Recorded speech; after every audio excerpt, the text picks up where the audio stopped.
আপনাদের এই লড়াইয়ের জন্য ভারতবর্ষের অন্য রাজ্য আপনাদেরকে স্যালুট জানায়। পশ্চিমবঙ্গের এই লড়াইয়ের জন্য, পশ্চিমবঙ্গের খেটে খাওয়া কৃষক, ক্ষেত মজুর, শ্রমজীবী মানুষের লড়াইয়ের জন্য আজকের 100 দিনের কাজ আমরা পাচ্ছি। কিন্তু দুর্ভাগ্যের হলেও সারা দেশে কাজ হচ্ছে, পশ্চিমবঙ্গে কাজ নেই। আবার নরেন্দ্র মোদী সারা দেশে গরিব মানুষ যাতে কম কাজ পায় তার জন্য প্রত্যেক বছর এই প্রকল্পে টাকা কমায়।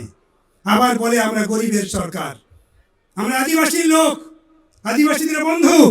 কিন্তু আমরা দেখতে পাই এই নরেন্দ্র মোদীরা পার্লামেন্টে আইন পাশ করে আদিবাসীদের জমি লুট করে নেয়, আদিবাসীদের রাষ্ট্রপতি করে ওই দ্রৌপদী মুর্মুর কলমে সই করিয়ে নিয়ে গোটা দেশের আদিবাসীদের জমি লুট করা হচ্ছে। আজকের পাহাড় কর্পোরেটদের হাতে, জঙ্গল কর্পোরেটদের হাতে, আদিবাসীরা খোলা আকাশের নিচে।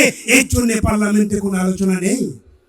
100 দিনের কাজের সঙ্গে তাদের একটা নিবিড় সম্পর্ক আছে। সেই 100 দিনের কাজটা বন্ধ কেন?